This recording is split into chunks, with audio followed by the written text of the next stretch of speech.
Good evening, everyone. It's nice to see a rather large crowd here this evening to address something that's been on our minds since it was brought out by the legislature.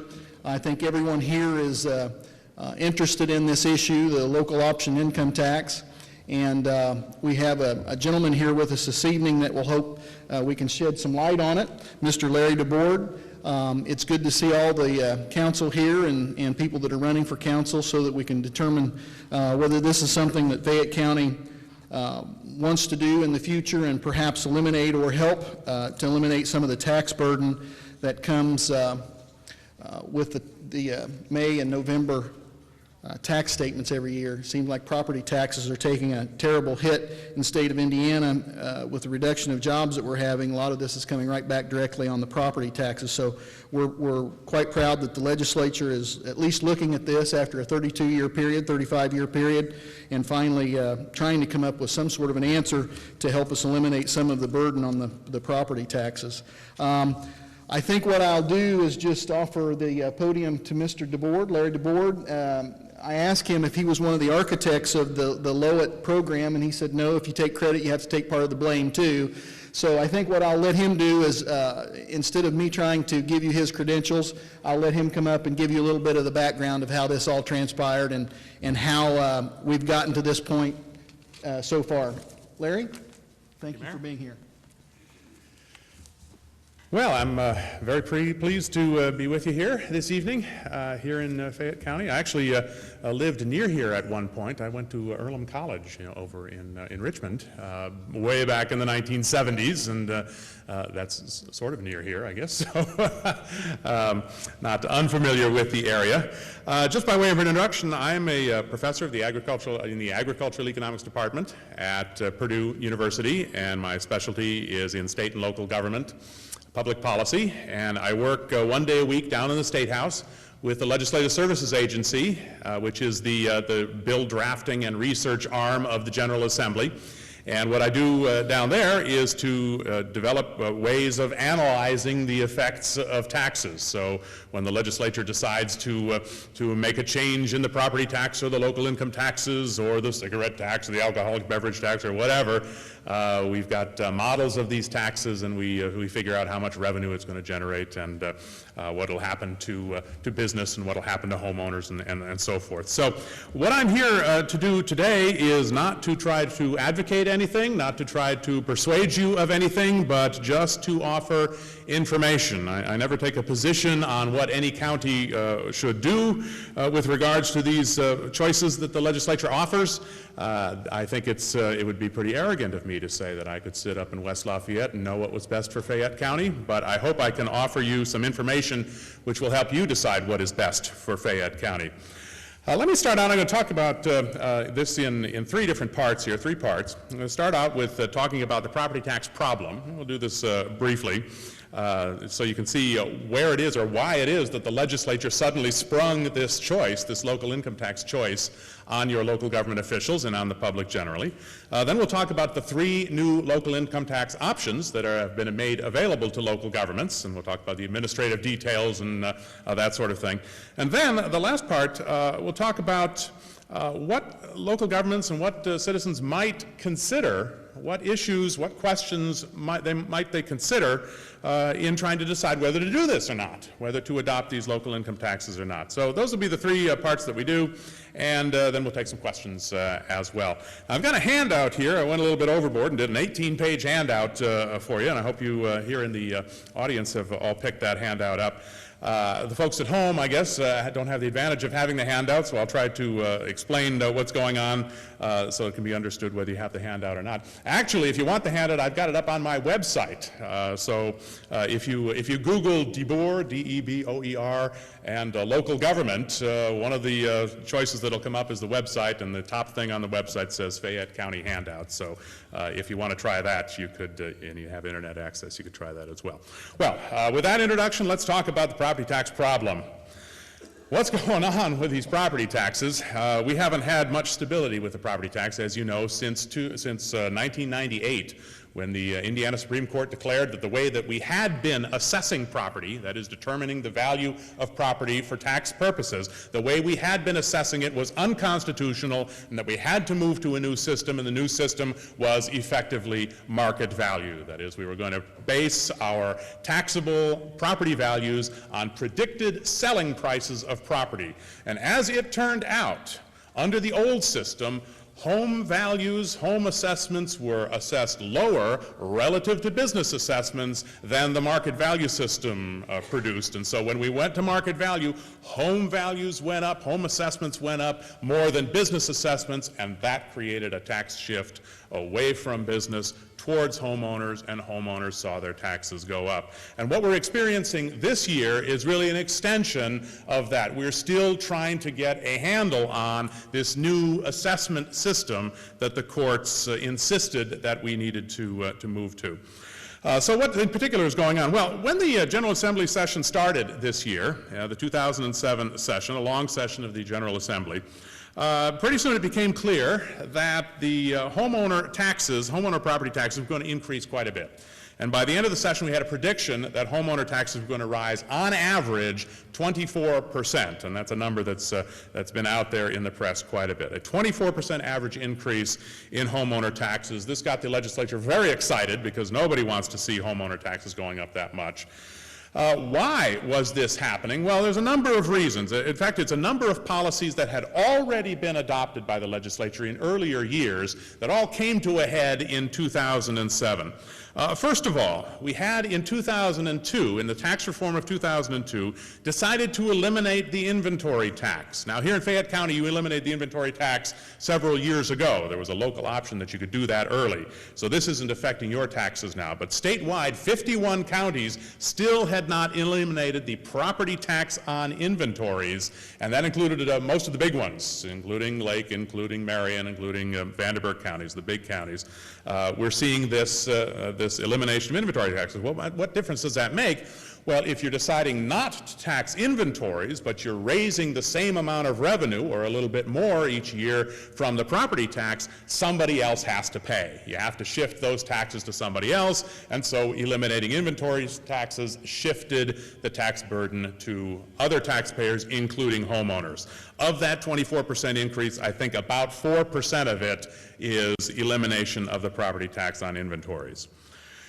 As part of the court decision on market value, the court said that we had to base our assessments on objective measures of property wealth, was a paraphrase of the phrase that they used.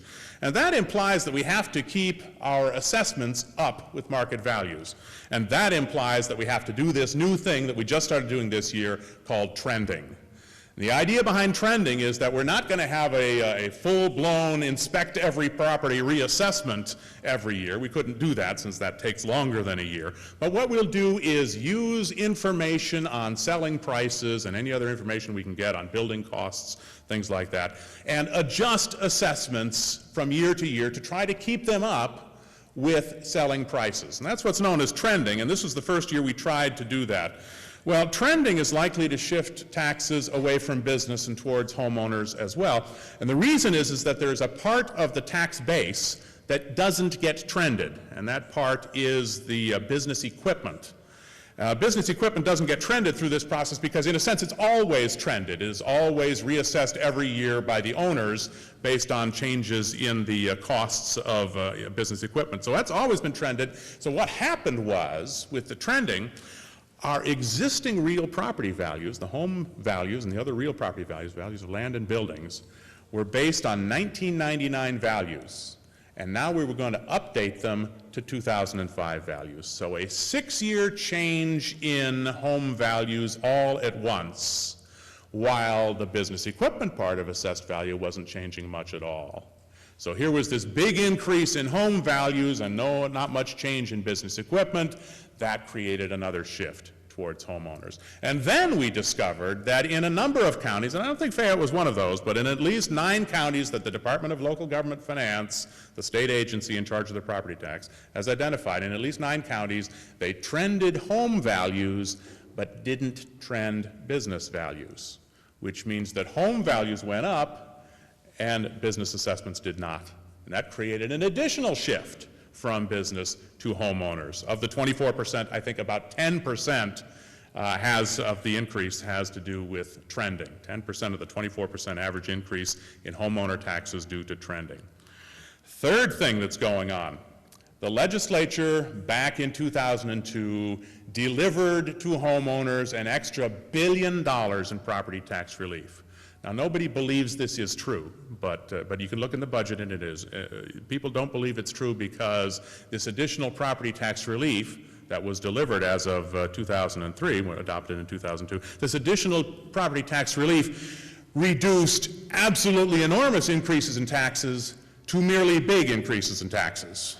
So thanks a lot, people said. A lot of folks didn't realize that the legislature had delivered all this extra property tax relief out of the state budget.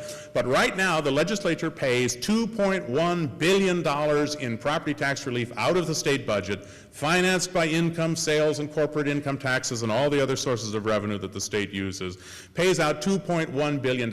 It is the second largest item in the state budget after aid to local schools.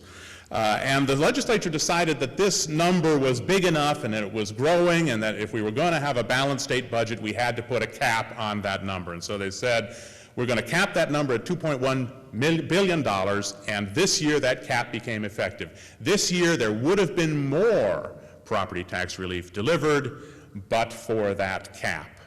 And what that does on your tax bill is to increase, or I should say decrease, the credit percentages. You'll notice on your tax bill there's a credit percentage called PTRC, that's property tax replacement credit. That's money that comes out of the state budget to replace some of your property taxes. Then there's a homestead credit as well, that's another percentage. That's money that comes out of the state budget to replace some of your homeowner property taxes. Those percentages are set based on a state formula. The fact that they have capped that amount that's being spent means that those percentage reductions in your taxes are smaller this year than they were last year, and that means that your tax bills are higher. About 4% of the 24% increase had to do with that. And the remainder, the 6%, has to do with increases in the tax levy, the usual increases in the tax levy and the increases in local government spending that occur every year. Well, what did the General Assembly decide to do about this problem? They did a number of things. Two things in particular let me mention. They appropriated $300 million for 2007 and $250 million in 2008 for additional homeowner property tax relief. Now again, I think there's a lot of people who don't believe this yet, but it's in the law and it's going to happen. The reason we don't believe it yet is because they decided to deliver this money as an end-of-year rebate. So there will be a check arriving maybe in December, probably in January or February, which should average across the state about $240 per homeowner, more if you pay more in property taxes, less if you pay less. That is meant to be property tax relief. The next year, there'll be an additional $250 million, and that will show up on your tax bills as a larger credit, so it will reduce the actual tax bills without an end-of-year rebate. So this rebate is coming, and that should really reduce the 24% increase to about an 8% increase in property taxes. Now, folks are up in arms now about the 24% increase, and rightfully so, but something has already been done to handle at least part of that, and those will be the rebate checks that show up towards the end of the year. The other thing that the legislature did, and we get to the topic for this evening, is they authorized 3 new local income taxes, 2 of which are designed to reduce property taxes. There's one other thing that I'd like to say, and that is what is going to happen come 2009. They decided to pay for these credits that I spoke of, the rebate check and the credits, the $300 million and the $250, that's $550 million altogether. They paid for that with payments from the 2 racetracks that are turning themselves into casinos. Right, the ones in the Indianapolis metropolitan area there, they call them racinos in the State House. So we're getting this $500 million upfront payment from these racinos paying for the privilege to turn themselves from racetracks into casinos.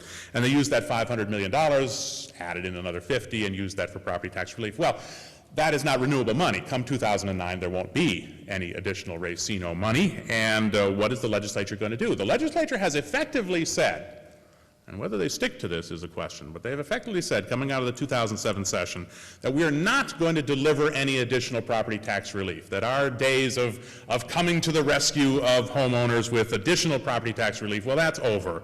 And they're essentially saying that come 2009, property tax relief is going to be a local problem. We expect you to use these local income tax options for property tax relief. The state, at least as of the end of April, when the session ended, claimed that they were out of the business. Now, one of the things that's inhibiting, I think, counties from adopting these local income taxes, and only 11 have gone for them so far, is that nobody's quite sure what the legislature is going to do next.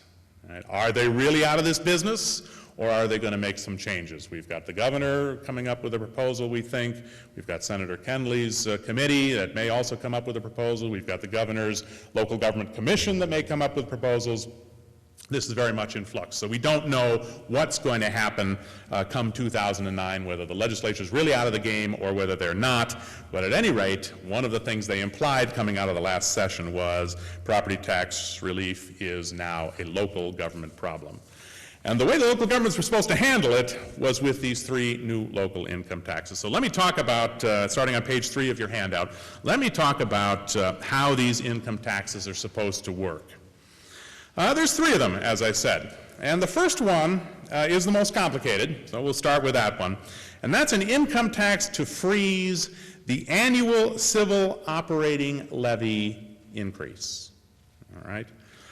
The idea here, first of all, is what's an annual civil operating levy? Civil is all those governments that aren't school corporations, right? So it's the county, the townships, the cities and towns, the library districts, and the special districts, solid waste management district, for example, are the civil units. Operating means not debt service, not capital costs, not the money that's used for great big construction projects, but rather the operating costs, which are dominated by the wages and benefits paid to local government employees. So what this income tax lets you do is to freeze that part of the levy, and it's about $500,000 increase that would be reduced in Fayette County, but we'll get to those numbers here in a little bit.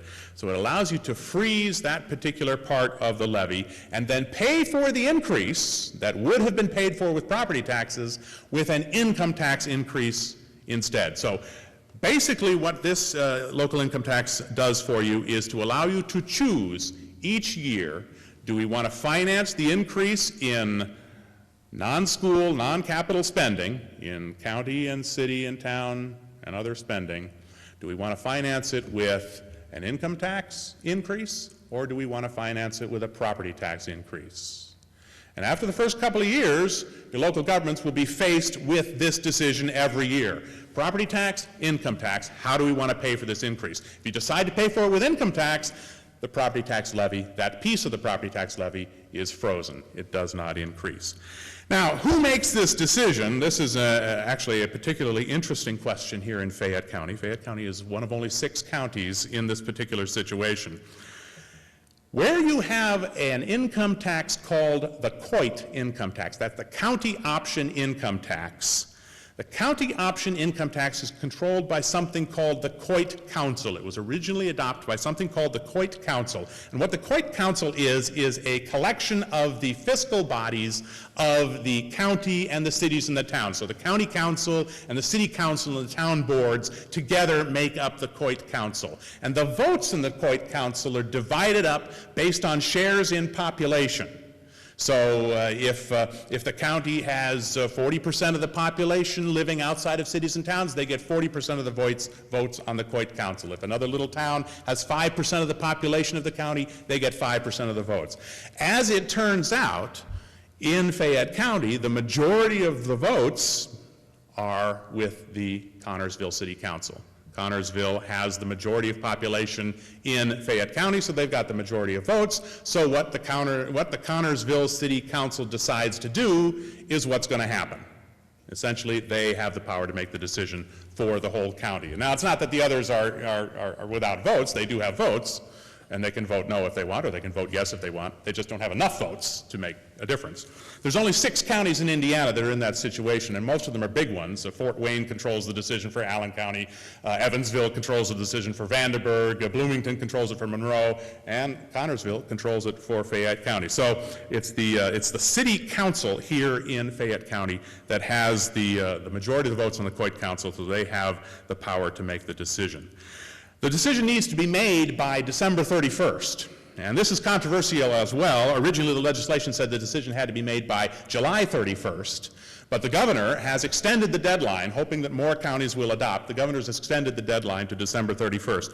There is a rather serious question as to whether he had the power to do that in the legislation, but everybody is pretty confident that when the legislature meets in November to organize itself for the next session, they'll put a bill through really quick that authorizes him to do that retroactively. So I think it's pretty clear that you will be able to consider this thing all the way up till the end of the year. Okay, so you freeze the levy. Now, in the first year of adoption, you have to adopt for 2 years. Right? Every year after that, you can adopt for 1 year, deciding whether to finance the increase in the civil operating levy with income taxes or property taxes. But the first year, you got to adopt it for 2 years. And the first year, you have to adopt it at a rate that is double, an income tax rate that is double what would actually be required to pay for that increase in the levy. And the reason they want to do that is because they want to establish a stabilization fund. Isn't this fun here? They want to establish a stabilization fund to protect local governments from the fact that income taxes are less stable than property taxes. Essentially, a rainy day fund is going to be accumulated out of the proceeds of the income tax that first year. So, what happens in Fayette County? And this is another way in which Fayette County is actually unique among the counties in the state. The maximum amount of, the maximum rate on this particular income tax is 1%. In every other county in the state, the amount required to both pay for the increase in the civil operating levy in 2008, plus doubling it to establish the stabilization fund. In every other county, the rate is less than 1%. In Fayette County, the Department of Local Government Finance set the rate at 1%. That's, I can tell you, too high. All right. And I think the Department of Local Government Finance has acknowledged this, that they overestimated the increase in the welfare levy that would occur in 2008 and 2009, and they did this statewide, and all of the rates came in a little bit high, and Fayette's rate came in a whole lot high. I can't tell you this officially, but the word is in the State House that the DLGF is willing to negotiate on these rates, so that if Fayette County were to seriously consider adopting this particular local income tax, it's possible that the DLGF will authorize a lower rate for you. But they've got the power to set the rate. They're the ones who set the rate, and they've set it right now at 1%.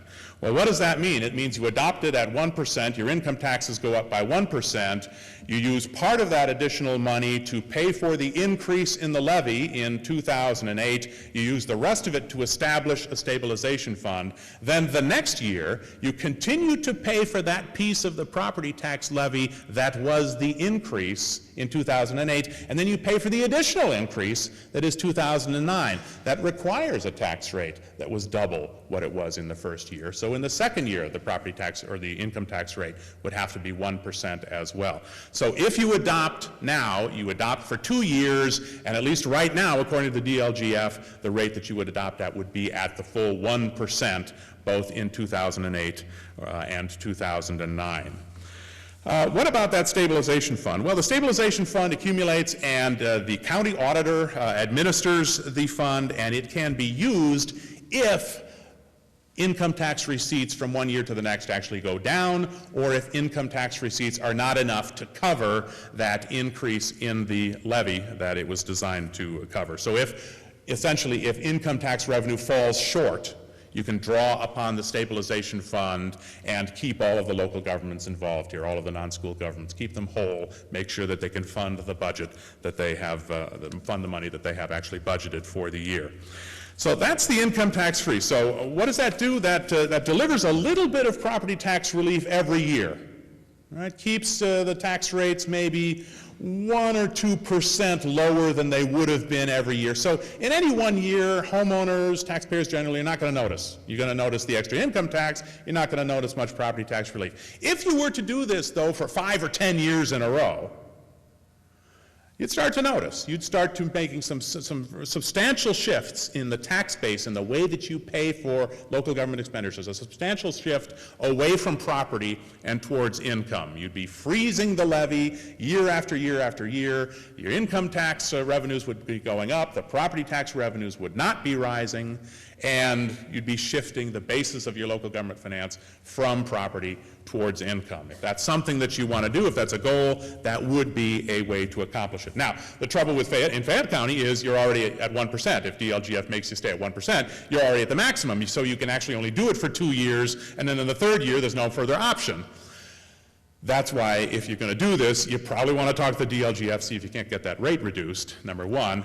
Number two, I suspect that if a lot of counties go for this thing, and a lot of counties are maxing out at 1%, the legislature is going to step back and say, hey, this is a successful program, let's ratchet up the limit from 1% to 1.5% or 2%. So middle of next decade, we'll take a look and see where we are. And if a lot of counties are doing this and a lot of them are approaching that maximum, I would just bet you that the legislature will say, we'll let you go further. We'll let you continue to freeze the property tax and continue to increase the income tax in order to fund your local government spending. One other thing to know about this tax, though, once you do it, that's it.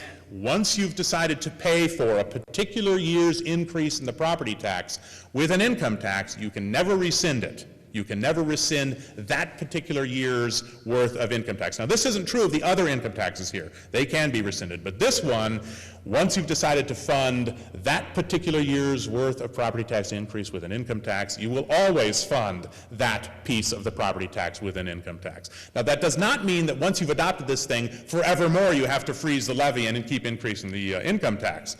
Now, it just means that for that 1 year, that part of the property tax will always be paid for by the income tax. You still do have the choice after the first 2 years. You still would have the choice year after year after year to decide whether to pay for the increase in civil operating levy with an income tax or with a property tax. Well, I assure you that's the hard one. The next two are much simpler. The next one is an income tax to provide property tax relief.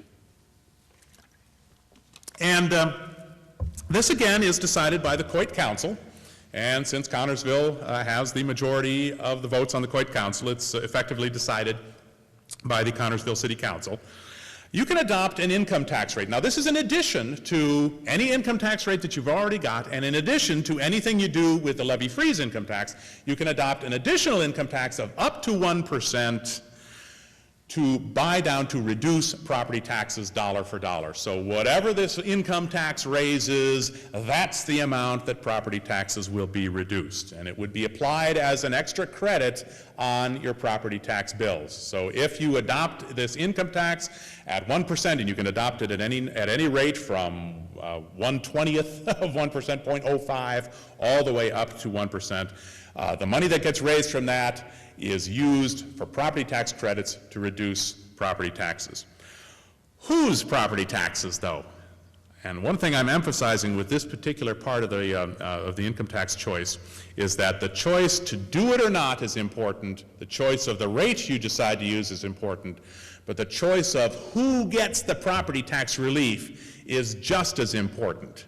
Because there's 3 ways to distribute the property tax relief. Okay, so what we're doing, we're raising the income tax by 1%. We're getting this pot of money, and it'd be $3-4 million. We're going to take that $3-4 million if you raised it all the way to 1%, and we're going to pay it out to reduce property taxes. Who gets the tax relief? Well, you can distribute the property tax relief to all the taxpayers.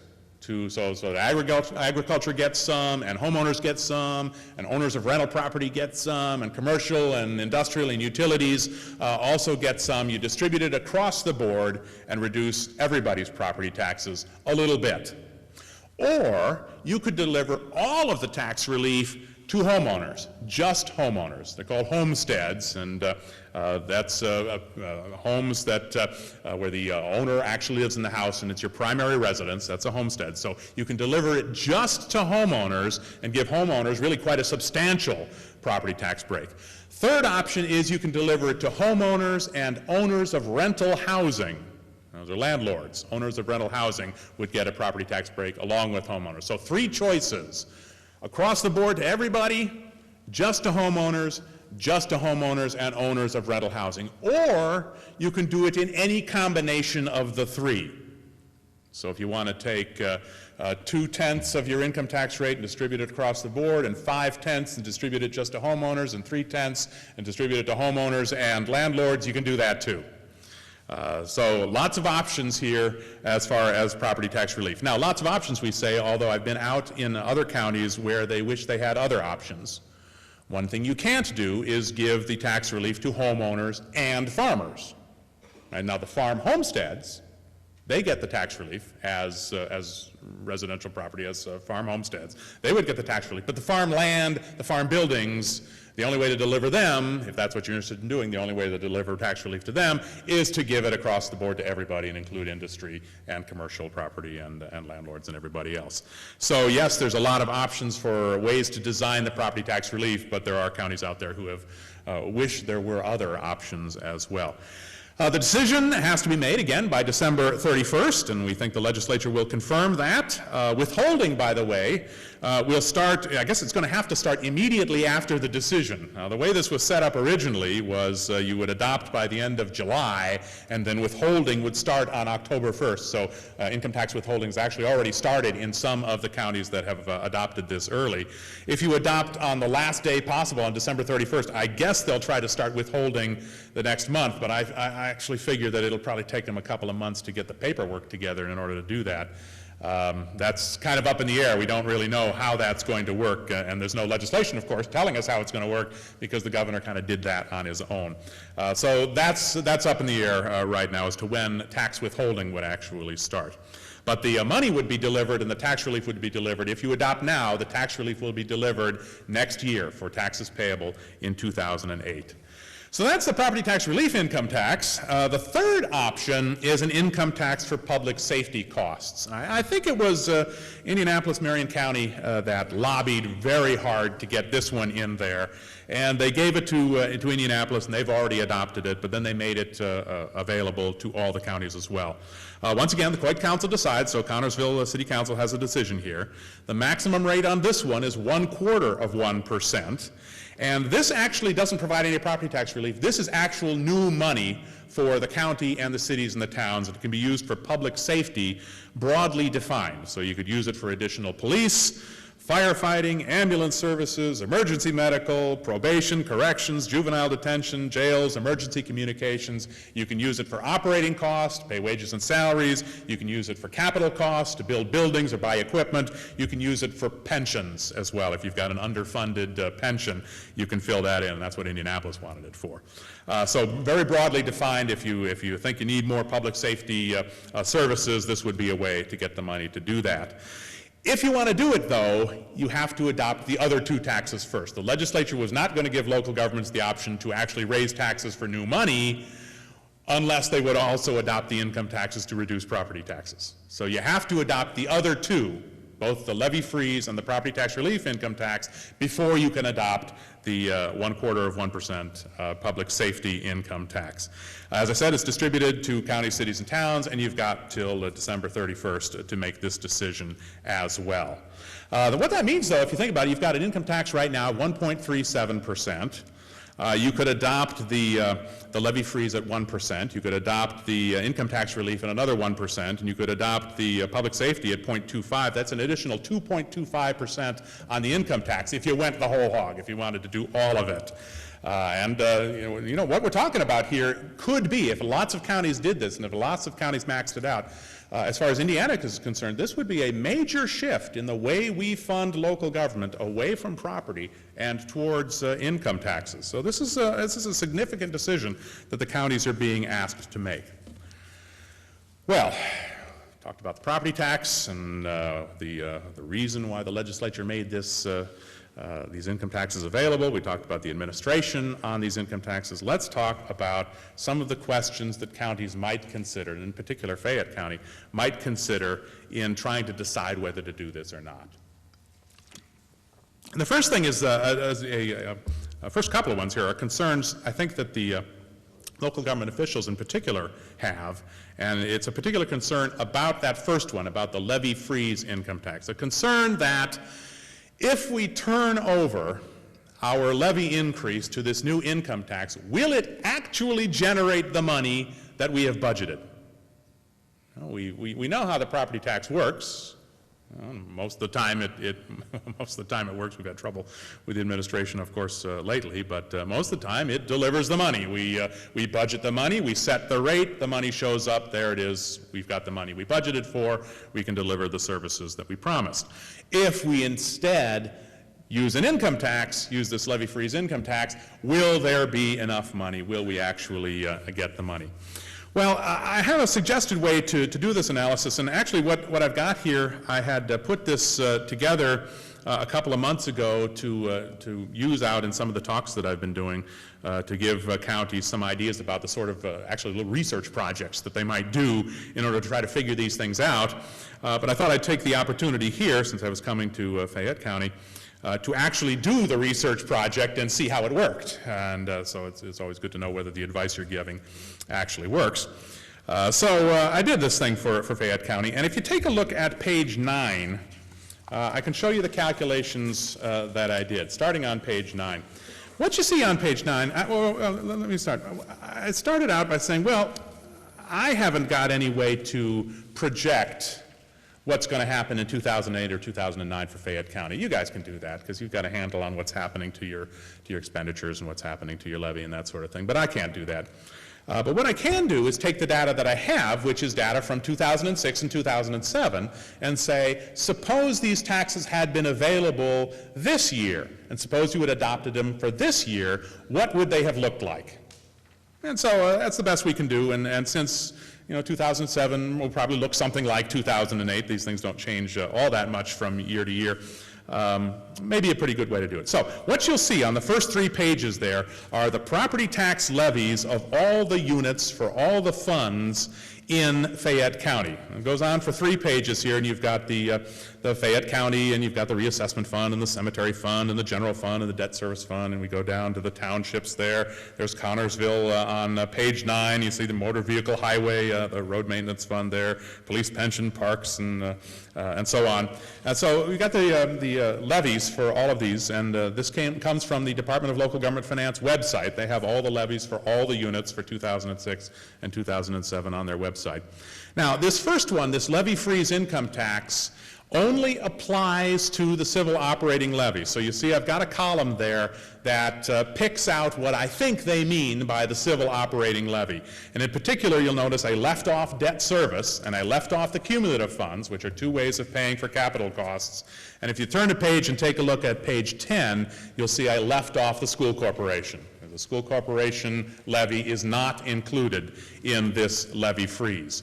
So if you add up all of those levies that are included, what I got was, and you see it right on the top on page 8, in 2006, $13,500,000 approximately, and in 2007, just over $14 million, an increase of about $497,000 in the civil operating tax levy from 2006 to 2007. Total levy went up by a little bit more than $1 million, but that includes a school corporation, which is the major user of property taxes in every county in Indiana. So $497,000 approximately increase. So what we'd be doing, had you adopted the income tax, what we'd be saying is that instead of paying for that $497,000 with a property tax, we're going to pay for it with an income tax. How high does the income tax rate have to be? Well, I've got that calculation done here on page 11.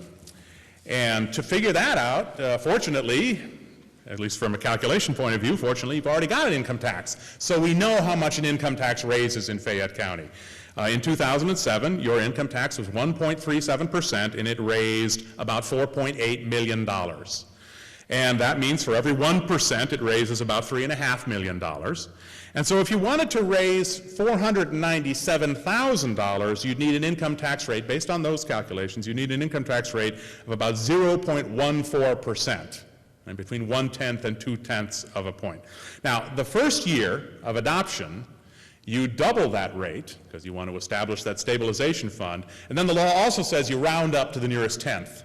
So what you would get is that 0.14 doubled to 0.28, rounded up to 0.3%. So had we known exactly what was going to happen to the levy in 2007, and had this levy freeze income tax been available in 2007, you would have needed a rate of 0.3% to pay for your levy increase. And that's why I think, by the way, that 1% rate that the DLGF came up with is pretty darn high. When you do the calculation for 2007 numbers, it comes up at 0.3. One could imagine it being 0.4, maybe 0.5, depending on what goes on between 07 and 08, but 1 full percentage point sounds awfully high. And so, again, I think they'll probably be willing to negotiate on that thing. Well, what would 0.3 of a point deliver? 0.3 of a percentage point on your income tax would deliver just over $1 million, about $1,053,000. That is clearly enough to pay for that $497,000 increase in the levy with money left over, and that money that's left over becomes the stabilization fund, $557,000 in the stabilization fund. So I think the answer is yes, this thing is designed so that it will deliver the additional revenue that you're expecting in your budget from an income tax while freezing the property tax levy. Well, that's in a regular year, though. As we know, and as your county officials and city and town officials know better than anybody, the income tax is not as stable as the property tax. And I say they know this better than anybody because if you take a look at the data I've got on page 11 here, you'll see that for 3 years in this decade, the years 2003, 2004, and 2005, income tax revenue actually declined. It actually went down. And it especially went down. The worst year of all was 2003 when the LOIT revenue, the county option income tax revenue, went down from $5.7 million to $4.0 million, a $1.7 million loss in revenue from one year to the next. Now, why did that happen? A couple of reasons. One is that we had a recession. And it was a statewide recession, and of course Fayette got hit as hard as anybody with the recession. The other reason, though, was that the state, which decides the amount that gets distributed to counties, didn't recognize what the recession was doing to income tax revenues until 2 years in, until 2 years into it. So they continued to distribute revenue to the counties based on projected increases in income, and when they finally found out that income had not come in as much as they thought it would, they cut back on the amount distributed to the counties in order to make up for the excess payments that they had accidentally made. And that produced the very big declines in income tax revenue that we see. So the second question I think we have to ask is about stability. Will the income tax be less stable than the property tax? Absolutely it will. And we can see that as well. I've got a chart here. It's a graph on page, let's find it, on page 7, which gives you an idea as to how much less stable the income tax is compared to the property tax. And what makes the property tax so stable, really, it's really two things. One is that, at least historically, assessed values haven't changed very much from year to year, and that's the tax base of the property tax. But the second reason, and probably more important reason why the property tax is stable, is because the first thing we do when we raise the property tax or when we collect property taxes is we set the levy. We set the amount of revenue to be delivered, and then we set the tax rate in order to deliver that revenue. So if assessed value goes down, the rate goes up and we get the revenue. If assessed value goes up, the rate goes down and we get the revenue. That creates a very stable revenue source, the fact that the rate can adjust up and down to deliver a particular amount of revenue. And what you see, that solid line there that says 6-year personal income change, that's the number that the state uses to tell local governments how much they can increase the main part of their levy year after year after year. That's called the growth quotient, and it's based on the 6-year change in Indiana personal income. And right now it's just under 4%. They can increase their levies by just under 4% year after year after year. As you can see, that amount of increase in the levy very stable over the years there that we see there, 1989 through 2006. The other line that you see there, income tax revenue change, that's the state's change in income taxes. Now, the state uses the same tax base that the local income taxes use, and so it's a pretty good measure as to what's actually happening to the tax base, to taxable income in the state. And you can see it varies from a high of one year we had a 16% increase to a low of one year we had a 7% decrease. So quite a bit of variation in income tax revenue. And the reason being that income taxes, that taxable income simply varies more than does assessed value, and the income tax rate is fixed, and so revenues reflect changes in taxable income, whereas the property tax rate will vary up and down in order to deliver a particular revenue, no matter what's happening to the tax base of the property tax. So no doubt about it, property tax is a more stable source of revenue than the income tax is.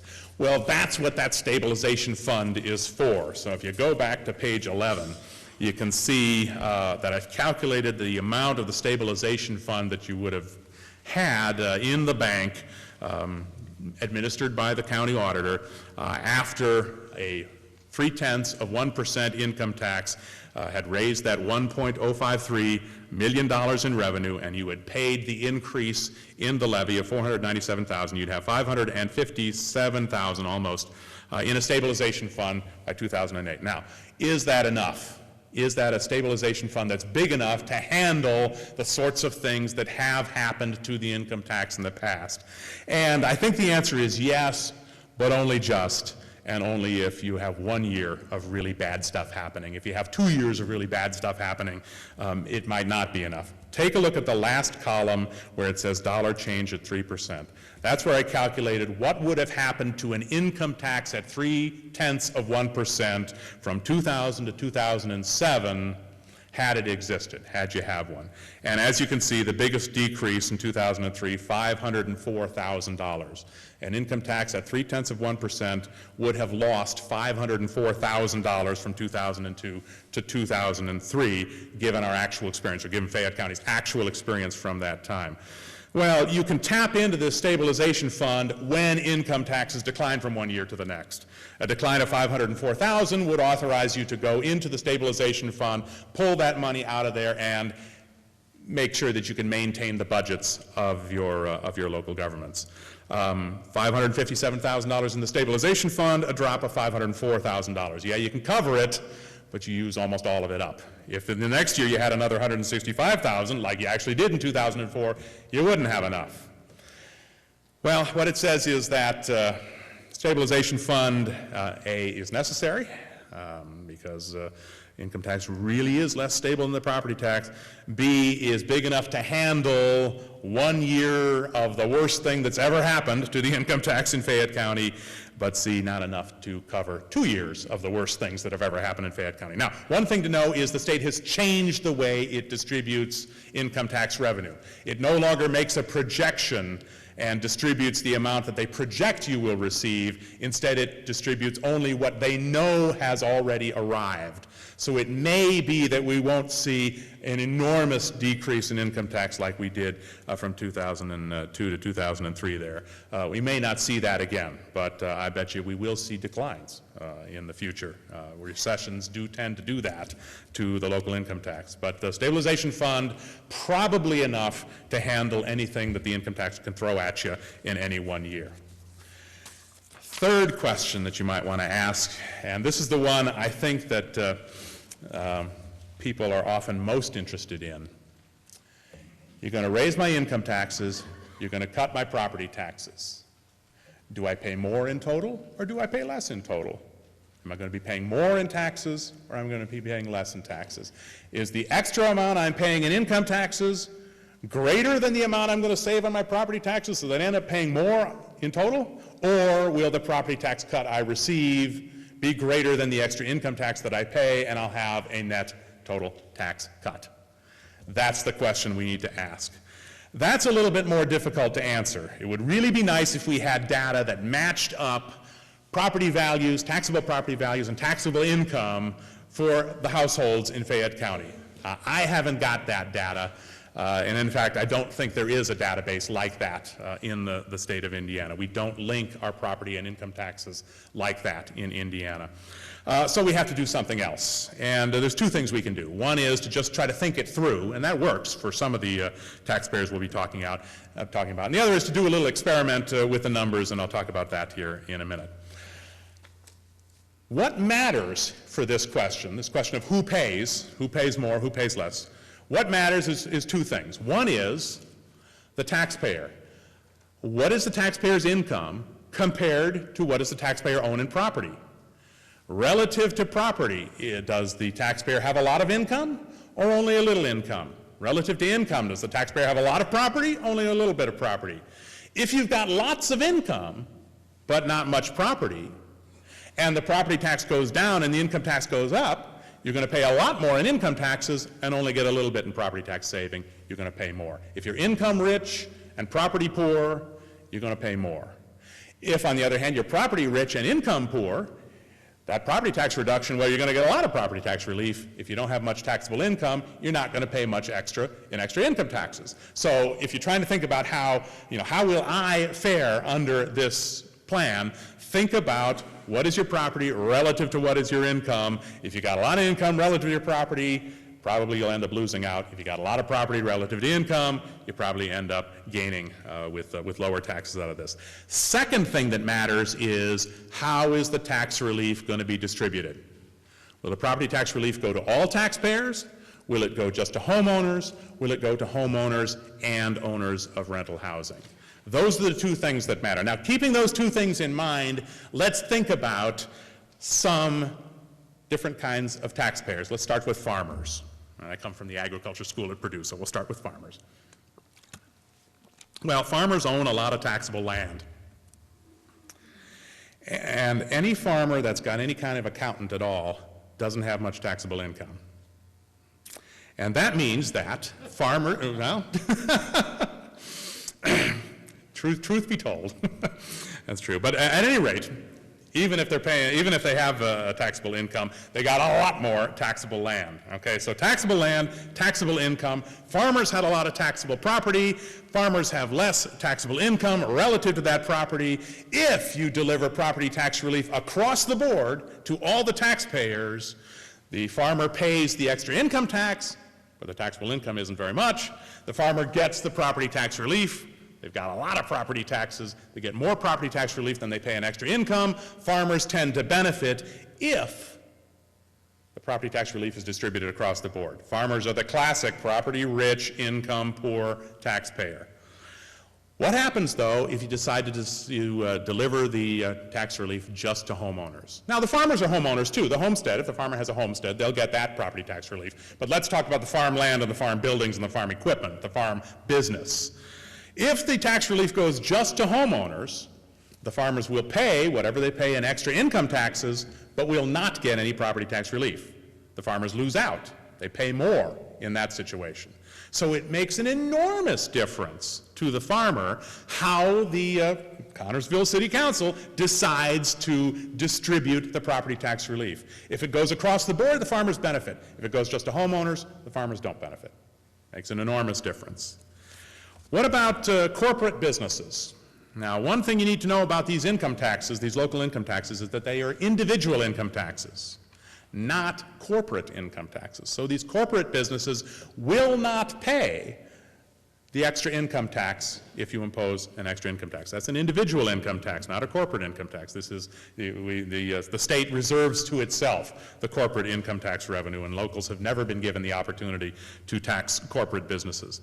So if you distribute the property tax relief across the board, any property that a corporation owns and is taxable in the county will receive a tax break, but the corporation, as a corporation, will not pay any additional income taxes. Now, the managers and the workers of the corporation who live in the county would pay more, but the corporation itself would not. The corporation would get a tax break, and they would be beneficiaries. If you distribute the money just to homeowners, or just to homeowners and owners of rental property, then the corporation, well, basically nothing happens to them. They don't pay any extra income taxes, but they don't get any property tax relief either. Nothing happens They don't care. Small businesses. Now, small businesses, many of them are organized as partnerships or S corporations, they're called, small corporations, limited liability corporations, organizations like that. They do pay the individual income tax. So they will pay if you raise the income tax.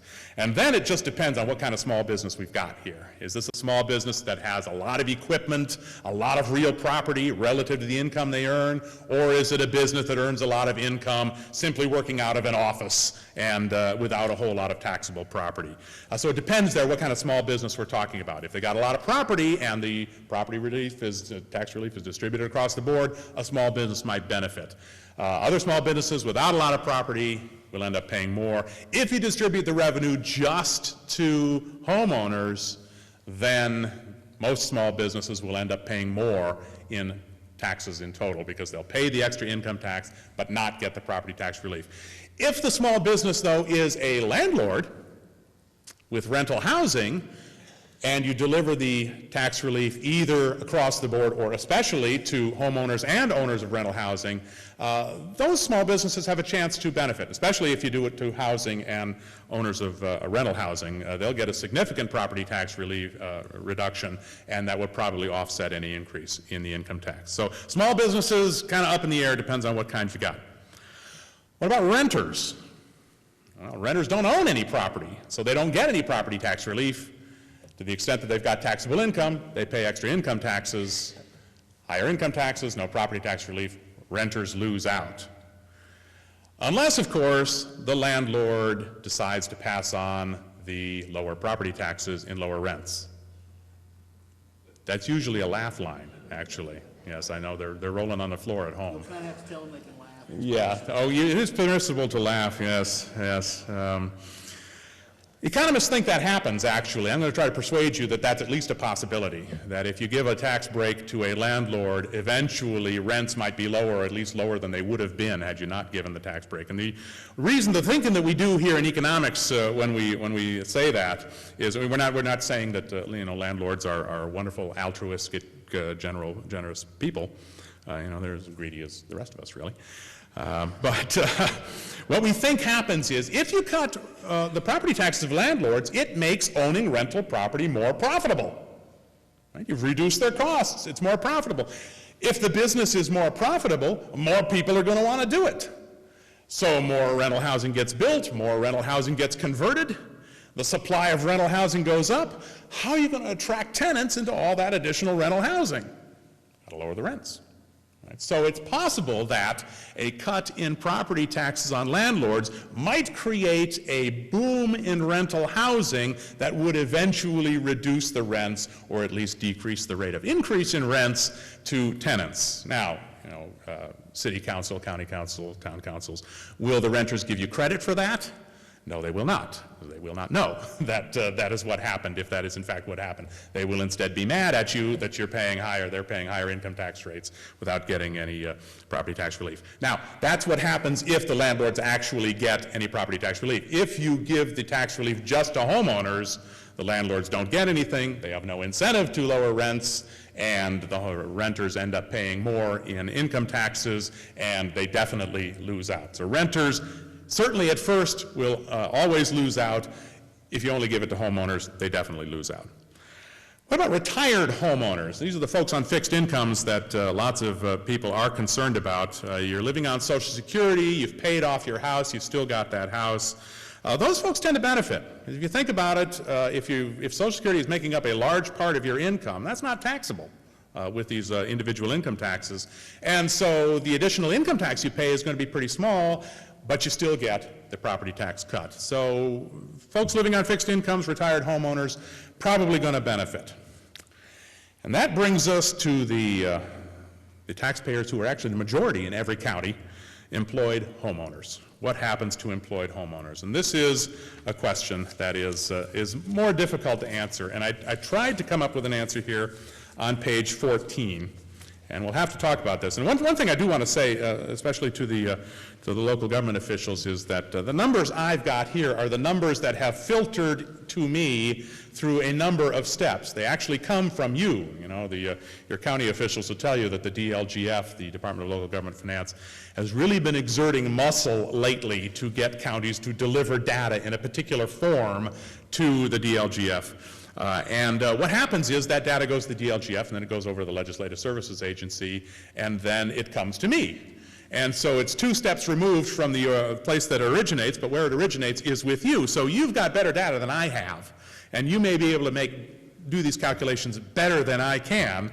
The data is there. It may take a while to dig it out of your machines, but it is there, and so I would advise you to definitely check on what I've done here and make sure it actually makes sense to you given what you know about your county. But here's what I was able to figure out here.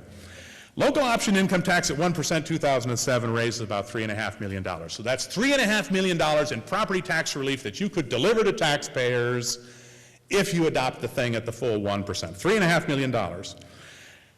Total net tax bills. What is the total amount after all the deductions and credits that homeowners and businesses and farmers and utilities and everybody else, what do they pay? About $20.6 million in 2007. So you can take that $3.5 million and reduce that $20.6 million. That's a 17% reduction across the board in everybody's property tax.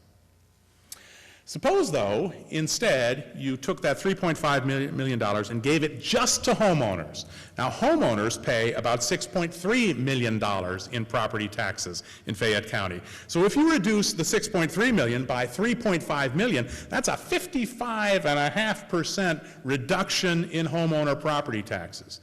You can deliver some serious property tax relief to homeowners if that's the way you want to do it. 1% income tax delivered just to homeowners can more than cut homeowner tax bills in half. In fact, there are 3 counties in Indiana that I've been able to find that can eliminate homeowner property taxes entirely by doing this.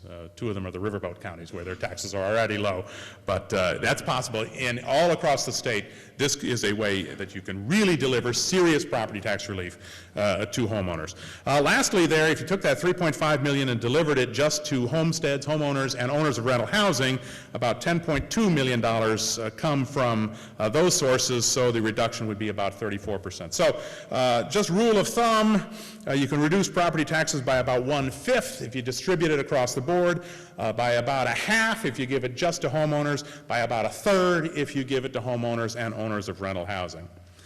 Now, how do we compare what happens to homeowners when you cut their property taxes but raise their income taxes? And that's what the second part of this chart tries to do. The data I've got says that the average homestead assessed value in Fayette County about $91,500 in 2007. And again, this is where your data may be better than mine. And when I calculate that, take some of the tax rates that you've got, or the average tax rate in the county, and apply that to the assessed value minus the deductions and then minus the credits, I come up with an average homestead tax bill of $719. Now, we were talking before the meeting here, and that sounded a little low to a lot of folks. I suspect what we've got is quite a division, though, in Fayette County. Tax rates in Connorsville are pretty high. Tax rates in the rest of the county aren't. And so I think there's quite a division between what homeowners are paying if they live in Connorsville and if they live outside of Connorsville. But we'll take the $719 and see what it's worth. If that number is higher, that means more tax relief gets delivered and more homeowners are likely to benefit. But that's what we'll start with. Now, what happens to a homeowner if you deliver the tax relief across the board? They get a 17% reduction in their tax bill. That's a $122 reduction from that $719.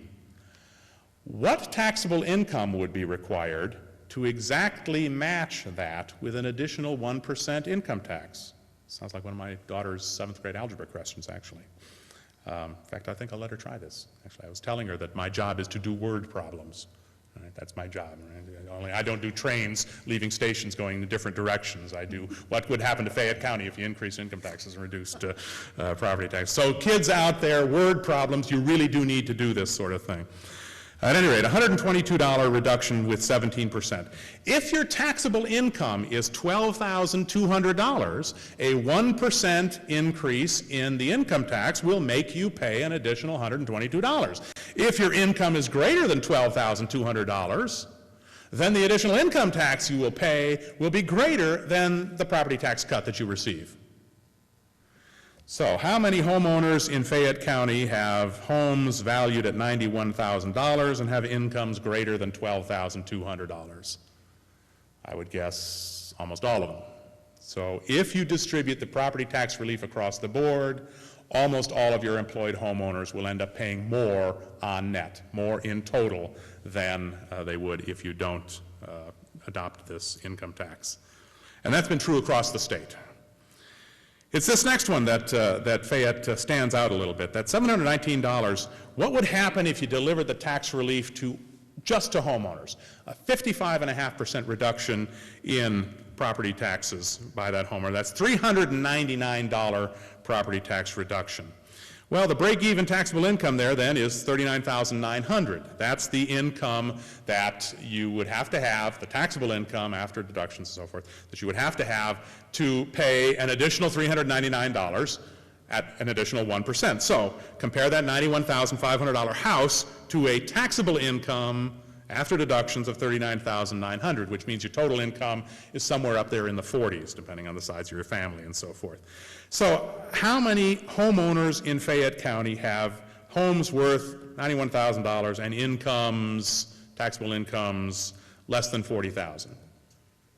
Well, some certainly. But I don't know if it's most. I don't know if it's most. That $39,900 is pretty close to the median income in Fayette County as determined by the census in 2000. And so I would guess that if that $719 figure is right, that it's about half and half in this county. About half your homeowners would end up paying more, about half your homeowners would end up paying less. Now, here's where you get a division between the city and out in the county. In the city, you pay more in property taxes. So your property tax cut at 55.5% would be a bigger number. Right? If your property tax bill is $1,000, then you get $555 in property tax cut, which means that if your income is less than $55,500, you would receive a net property or net total tax reduction. A lot more people likely to be in that category. Out in the county, on the other hand, where tax rates are lower, if you have lower tax bills, lower property tax bills, the dollar figure on property tax relief you get will be smaller, and people with lower incomes will end up paying more. So it seems pretty likely that the folks in Connorsville are more likely to benefit from delivering tax relief just to homeowners than are folks out in the county. And that's simply because of the differences in the property tax rates in Connorsville and in the rest of the county.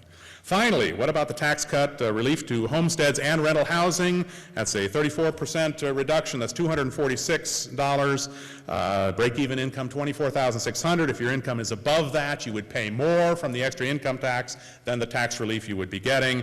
I suspect for most homeowners, they would end up paying more if the tax relief goes that way. So, summing up on this thing, as best we can guess, and again, we don't really have the data that we'd need to do this right, but as best we can guess, if you adopt an income tax and distribute the tax relief across the board to all taxpayers, homeowners probably pay more in income taxes than they receive property tax cuts. They pay more in total taxes. If you distribute the money just to homeowners, countywide, maybe 50-50, more of the beneficiaries likely to be in Connorsville, fewer of the beneficiaries likely to be out in the county. If you distribute the tax relief just to homeowners and owners of rental housing, probably most homeowners end up paying more. Well, finally, what about economic development? Tax rates matter for economic development. It's not the only thing that matters by any means. Wages matter, transportation matters, amenities matter, quality of schools, quality of roads, quality of police and fire protection, all that stuff matters for firm location, but taxes matter too. One thing you might want to do is compare your taxes to those of your neighboring counties. And if your taxes are higher than they are in neighboring counties, perhaps business development could be encouraged by reducing those tax rates, and that would imply distributing tax relief across the board so that commercial and industrial businesses share in the tax relief. If you take a look at page 16, I've got the tax rates in Fayette County for 2007, and then some of the tax rates, the median, the middle tax rate, and then the maximum and the minimum in all your surrounding counties there, Franklin, Henry, Rush, Union, and Wayne. And just to cut to the chase here, one of the things that I think might matter is what is the lowest property tax rate that you can offer to a prospective business in Fayette County? And the last line in this table here, where it says net business real rate, and it has minimum, that shows the minimum amounts. And you take a look at Fayette, and I got 1.6962. Is the tax rate. And that's similar to Henry and similar to Union, but a little bit higher than Wayne, a little bit more higher than Rush, and quite a bit higher than Franklin. And that says, well, maybe it might be something to consider. If you reduce that tax rate by 17%, you'd be down lower than Wayne, and you'd be down near where Rush happens to be. So you look at the total tax rates, and again, it depends on where you are in Fayette County. Tax rates in Connersville really quite high. The gross tax rate there almost $4 per $100 of assessed value. Tax rate out in the county in the low twos, in the low $2 range. So quite a range among the different taxing districts in Fayette County. So it does matter where you are in Fayette as to whether your tax rates are relatively high or whether they're relatively low compared to your surrounding counties. In general, I think Fayette tends to be in the middle of the surrounding counties, but this net business real rate minimum puts you a little bit higher and might be cause to at least consider whether tax relief could encourage business development. I've got one more page here on the public safety income tax, and I don't have any analysis to do with this, and that's because I have no way of knowing or measuring whether the people of Fayette County think that they need more public safety services or not. If you think you need more public services, public safety services, if you need more police or fire protection, or if you need a jail, if you need to fund those pensions, here's a way to do it. And you have to ask yourself whether the tax rate that you pay will be worth it, considering the additional services that you get. And again, I have no way of knowing, and this is something that your local officials and the citizenry of Fayette County would have to consider. I put a few questions, at least, that you might ask yourselves under this. Would improved police and fire protection reduce property insurance rates? Would improved police and fire protection benefit existing businesses and potential new businesses? Would improved emergency medical services lead to an improvement in public health? Would those things be worth it if you had to pay an extra 0.25% on your income tax? You got to balance those things out, try to figure out what the answer to that is, and that's something that the folks in Fayette will have to do on their own. Last page on the handout has all the sources. If you want to look up the data yourself, you can do that. And I would also point out the last data source up there is my website, my local government website, which has more information on this topic and on property taxes, and on the state budget, and on all sorts of other things as well. So if you're interested in these topics, you might try that source as well. But I've also got the Department of Local Government website, the Budget Agency's website, and the Legislative Services Agency's website. All of them have a great deal of information about local finances in the state of Indiana. Well, that's what I have to say. And I guess we can take some questions if there are questions. So that we can take just a short breather and digest a little bit of this, just to give Mr. DeBoer an idea of who we have represented here today, just by a showing of hands. Can I see all of the city municipal officials, whether you're running for office or currently serving in office? Could you raise your hands, please? Okay. How about everybody put their hands down. How about the county elected or officials that are looking to run next time in a few years? Okay, very good. Do we have any representatives from surrounding counties, municipal officials here? Okay, a couple I thought I recognized, and Mr. Jackman in the back there, he's here to visit with us. Curious about how many residents do we have here? Okay. Quite a few residents. Split it out, city and county. Yeah, How many own property in Connersville? in the city proper. Okay. How many own property outside of Connersville, but inside Fayette County? Okay. Generally, Okay. a larger portion probably of the city. Well, it's actually a representative sample, I guess, Probably- since there are more probably people correct. in Connersville than Okay, well, that outside. gives Larry a little better idea, and Thank you. I'd like to take this opportunity to thank you for being here. I learned a couple of very important things. The most important thing, anecdotally, is we need a riverboat. And secondly, and secondly, you don't need a river to get a riverboat, as Well, Orange County proved. we have a nice smallish pond. Maybe we'll talk about that.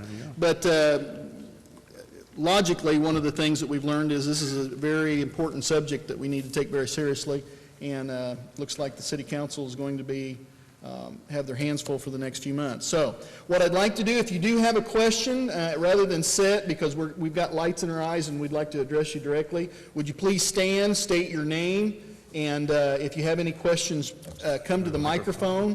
I didn't know we had a mic there, Joe. Thank you very much for helping me. But if you would, please come to the microphone.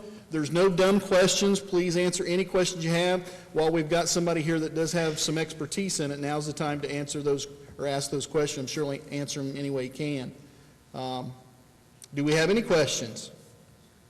Gary, come on up. Yeah, you can go ahead and start down if you would, folks. That way we don't have a long pause between questions. Hi, my name is Gary Weber, and thank you for being here. It's cleared up. I'm totally understand this now. Not really, but I try. no, that's fine.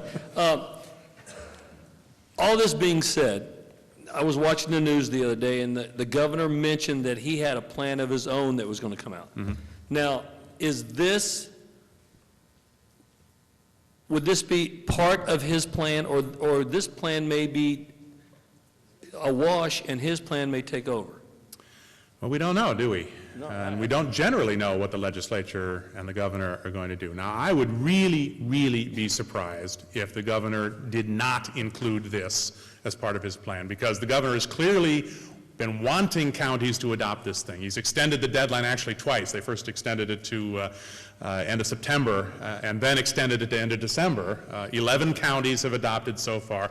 I know he wants more counties to adopt. The legislature wants more counties to adopt, and I think counties have been feeling a little bit of pressure from the state in order to consider these things. So I got to believe that the governor's going to leave this in as part of his plan. What else the governor's going to do, what else the legislature might do over the next couple of years, well, your guess is as good as mine. They implied at the end of April, at the end of the last session, that they'd wash their hands of this property tax relief thing after 2008. And that in 2009, that additional tax relief would go away, homeowner taxes would go up again, and it was up to the counties to do something about that. But, well, essentially, once the tax bills came out in Marion County, right, that's what triggered the media attention to this problem. Once that happened, the legislature seemed to back off of that position and started holding hearings, and it looks like Senator Kenley is going to try to come up with a plan, or maybe he'll meld it together with the governors. The governor started working on a plan as well, and so now we're going to see a plan, and whether that plan will influence the decision that you could make, I don't know, and nobody knows at this point. I think there are an awful lot of counties out there who decided not to do it this year to wait and see what the legislature is going to do. Now, I'm certainly not advising that. If I were to advise that, I couldn't go back to the State House. But I think there are a lot of counties that have done that. One of the reasons why we've only seen 11 counties adopt so far is that the legislature might do something else that might make some other course of action advantageous. We don't know. But the governor, I think, will almost certainly continue to support this idea. Okay. Yes. Name is Bob Campbell, and I'm a Connersville resident. When you speak of local tax, income tax, are you speaking of wages and salaries, or what? Yes, wages and salaries. It's if you think about what goes on to your federal income tax form, that list of income that you have to put on your federal income tax form, that's it. So it's wages and salaries and dividends and rental income and some business income. farm income, that sort of stuff. Everything that gets added into adjusted gross income on your federal income tax form that then gets transferred onto your state income tax form is taxable by this income tax. You said something about your Social Security was exempt. I think Social Security, most of it is exempt from that, is it not? I think above a certain level it is taxable, but... Yes. Yeah, okay. If you have a lot of other income and it gets above, yes. Yes. But, you know, the people that everyone is concerned with, when you say the person on fixed income, you're thinking of the person who's paid for their house, they've retired, they're living on Social Security. Those are the folks that tend How to would benefit. that tax be applied to your adjusted gross income? It's a flat rate. It's applied exactly the same way that the current county income tax of 1.37% is applied. So it's just 1.37%, or in this case, an additional up to 2.25% of your adjusted gross income. Thank you. You're welcome. I might add, by the way, you can do an experiment on this. You know, it's not only the counties that have data, but the citizens have data too. You know your assessed value. You've received a Form 11 or a property tax bill. If not, you can go down to the county courthouse and get it. And you know your taxable income. So, and we've got here the amount of tax relief that would be delivered by that extra 1%. So add 1% tax, take 1% of your taxable income, that's the extra income you're going to tax you would pay, and then take that 55% or 17% or 34% and reduce your property tax by that amount. Compare those two numbers, you can tell how you're going to do. That'd be a pretty good guess about how each taxpayer, homeowner or property owner and an income earner would actually do. So if you're interested in how you yourself might fare, you can figure it out. My name is Lester Schaefer. I own a couple of businesses, none of them here in this town. I do have some rentals in this town. I've, heard, all I hear is taxes, taxes, taxes. Nobody's talking about stop spending, stop spending, stop spending, my God. And I'm not running for office, but I am a taxpayer, and you better take a good look, because I'm becoming a declining breed. We cannot stand it any longer. Cut the levies. Cut what you're spending, because that's what I have to do. If I don't have the income, I can't go out to whoever I'm dealing with and say, well, I need another 22%. Because I'll tell you what they'll tell me. See you.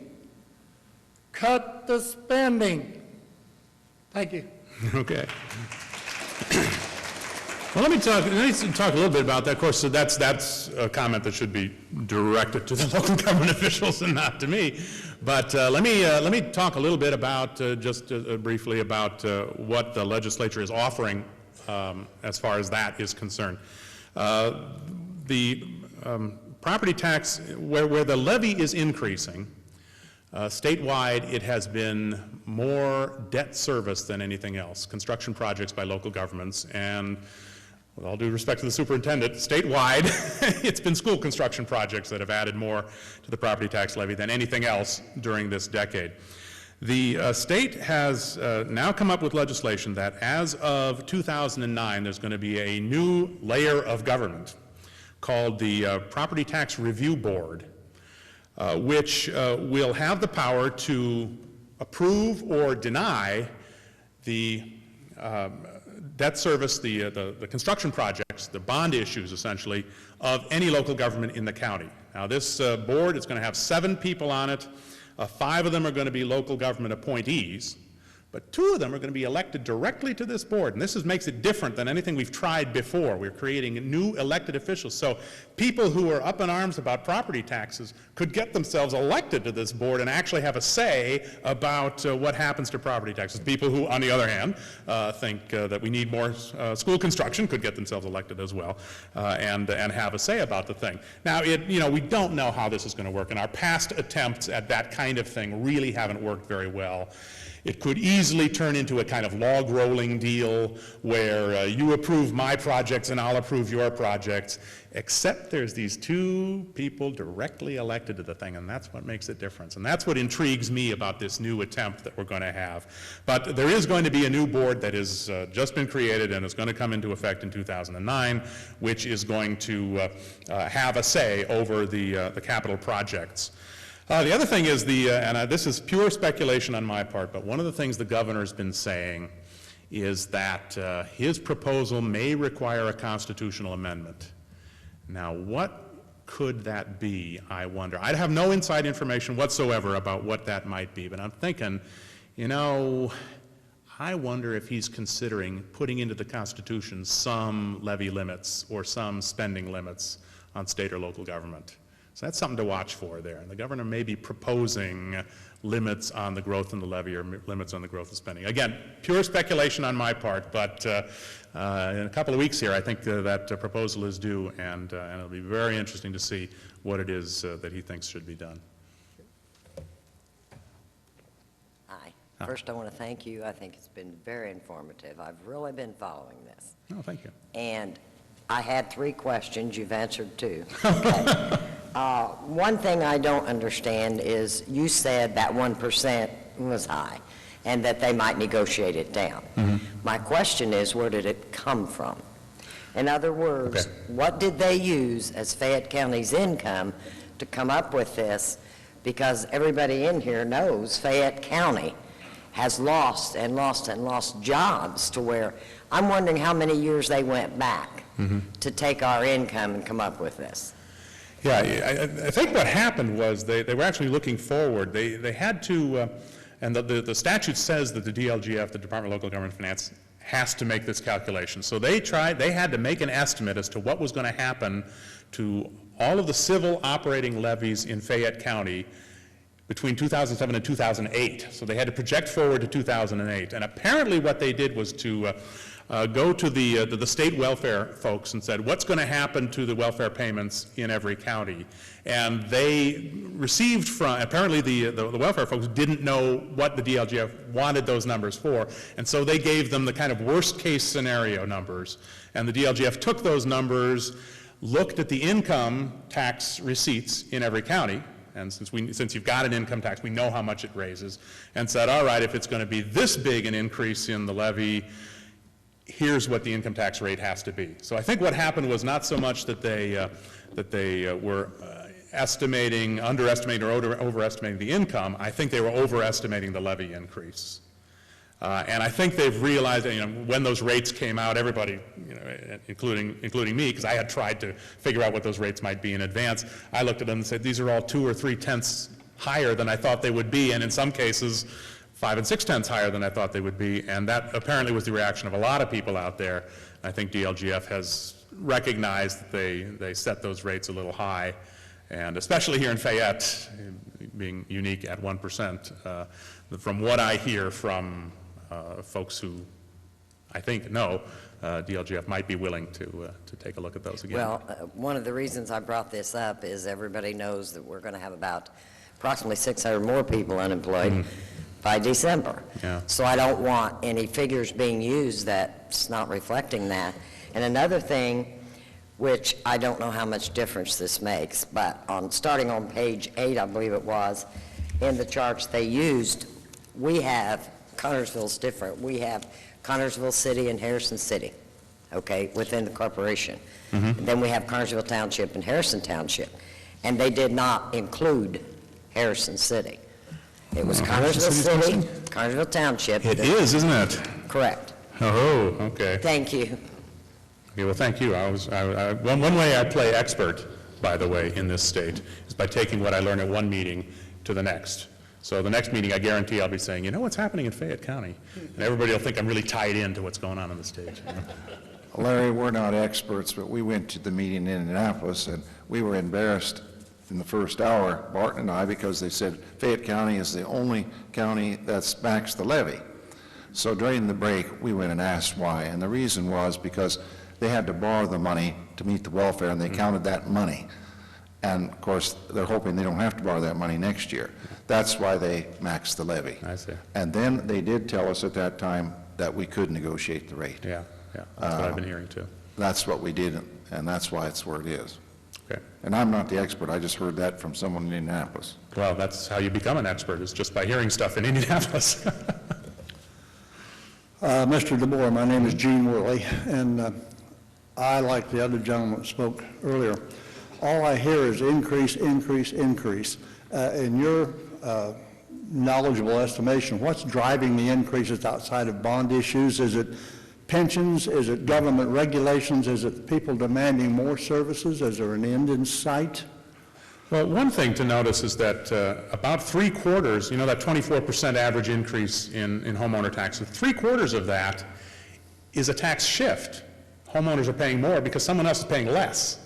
So I think this is something that hasn't been generally recognized. You know, the fact that your taxes go up 24% or whatever they're going up does not mean that your local government has 24% more revenue. It means that your local government has 6% more revenue and someone else is paying 18% less. So what we've seen over the last, well, since 2003, is quite a major shift in taxation away from businesses and towards homeowners.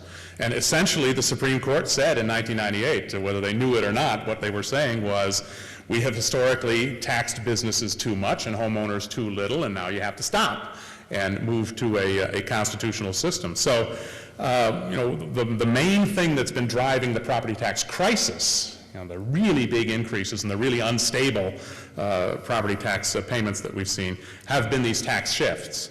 But on top of that, you know, I think maybe your local government officials could tell you better than I what it is that's driving costs in this area. But generally, it's been the debt service. It's been pensions have been a problem. It's been benefits and insurance costs. Since 9/11, insurance costs have gone through the roof, and the counties and cities and towns have to pay that.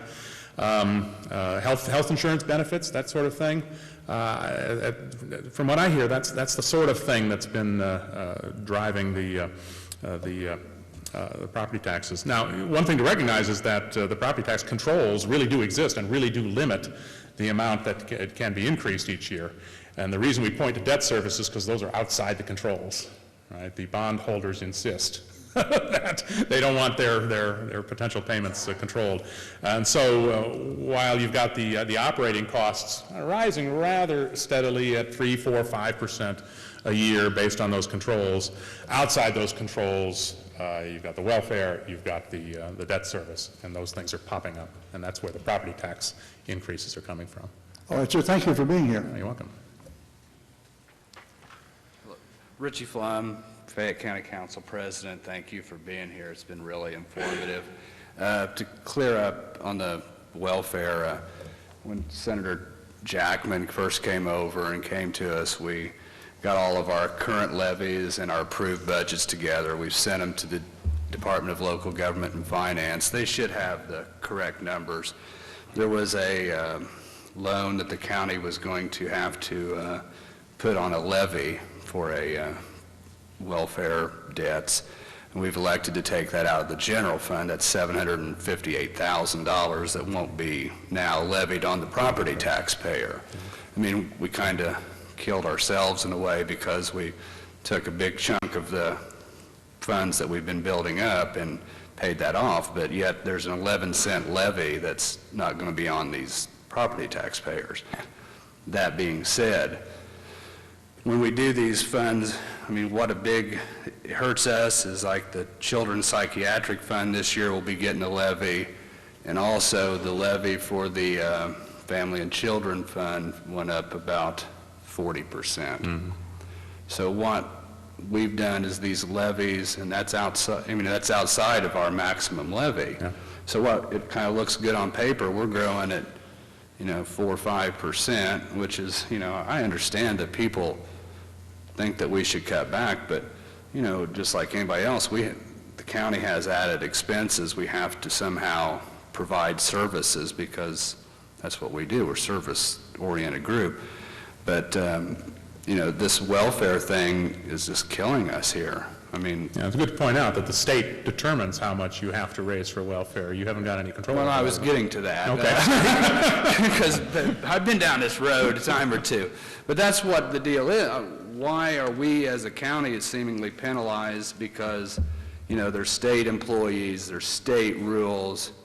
I mean, I've been down this road before, but that's really hurting our county as far as our ability to grow and to, you know, really help the taxpayer, because we have really not a lot of control over that. Yeah, yeah. And when we did, it ended up, you know, really costing us in a terms, you know, that we had to go get the loan, and we're just fortunate enough to build up a cash balance to pay that off. But, I mean, that's something that really needs to be addressed in the legislature.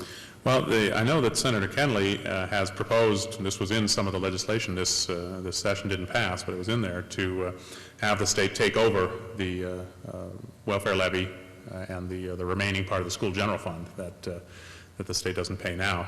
So that kind of thing is on the table, at least. And then again, we'll see what both the governor and Senator Kenley have in mind here in a few weeks. Well, it'll be interesting to see, because we were figuring at one point of just the county tax rate alone, about 33% of it was going just for welfare. Yeah. I mean, it's really, and I mean, we just can't continue to go down that road. It can be a vicious cycle when you think about it, and I'm certain that some of the northern Lake County cities got involved in this. The economy declines, that puts more people on welfare, that raises the tax rate, that chases business away, and the county declines some more. It can happen, and so I think it's a genuine concern. It surely is. Thank you for being here. Oh, thank you. Senator?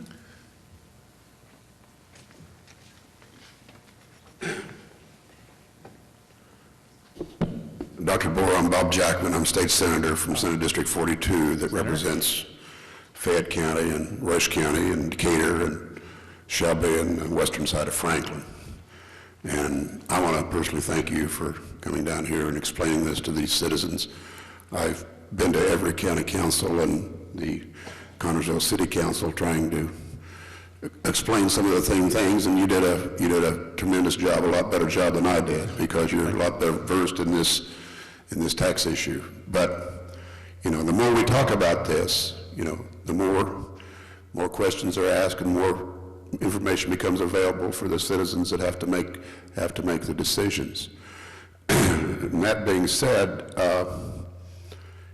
from my experience in Fayette County, the news and so forth, the big rumble that we heard in Marion County with the increases this year happened in Fayette County in 2002, 2003, because of exactly what you said. That shift over the years had been shifted to business, and boom, all at once it came back. That's right.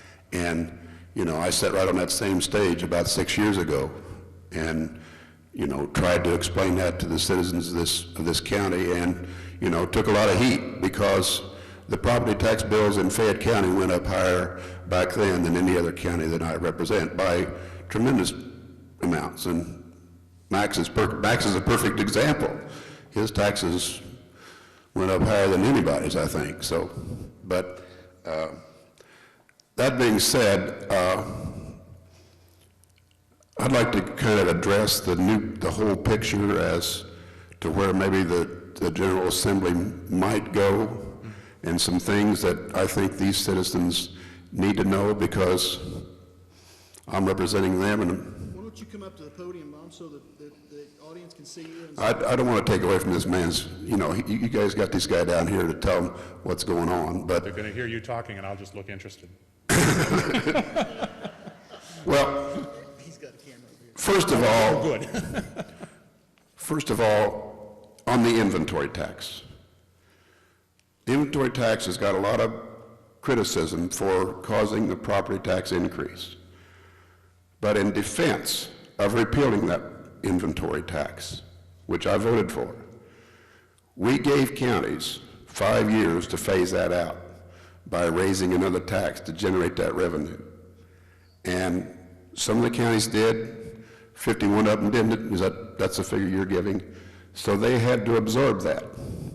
Now, we were told back in 2002 when we did this that basically inventory tax generated big money in 4 counties, in 4 big counties where a lot of distribution centers were, a lot of inventory was made. That's, you know, your big counties, Marion, Allen, so forth. And I've got some figures here. In 1966, 44% states assessed property taxes on business inventory. By 2002, that number had dwindled to just 18. That's one figure. And then, again, when we repealed the inventory tax, Indiana voters ratified that, the complete repeal of the state's inventory tax, during the general election of 2002, when nearly 71% of the voters supported the elimination of this inventory tax. Now, what drove us, the biggest thing that drove us to eliminate the inventory tax was economic development, to generate economic development, because Hoosiers are within 2 days' drive of 65% of America's population. That's more than 196 million people. So we eliminated the inventory tax to generate economic development in this state, and I think it's been a win-win in that regard. Now, whether or not it caused was part of the big shift on this property tax thing, that's up to debate, but that's the reason we did that. You know, the 3 big, and I wanted to just tell you that. Now, property tax problems. Where does the money go for property taxes? And Dr. DeBoer has said some things about this, but schools account for 48.3% of property taxes. This is statewide. County government accounts for 21.1%. Cities and towns account for 18.4%. Other local government functions account for 4.8%. Libraries account for 4%. Township government, and the reason I'm saying this, you know, you're going to hear things about eliminating township government and township assessors, but they are only 3.2% of the problem. Local economic development and tax increment finances, the TIF districts and the tax abatements, blah, blah, blah, account for 0.2% of property taxes. And then, of course, state government accounts for the other 0.1%.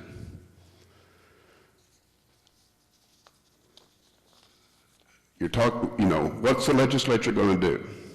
I've got a couple of things I want to just give you food for thought as to how some things that I have to think about, that are what the other legislatures have to think about when we talk about this, and the governor.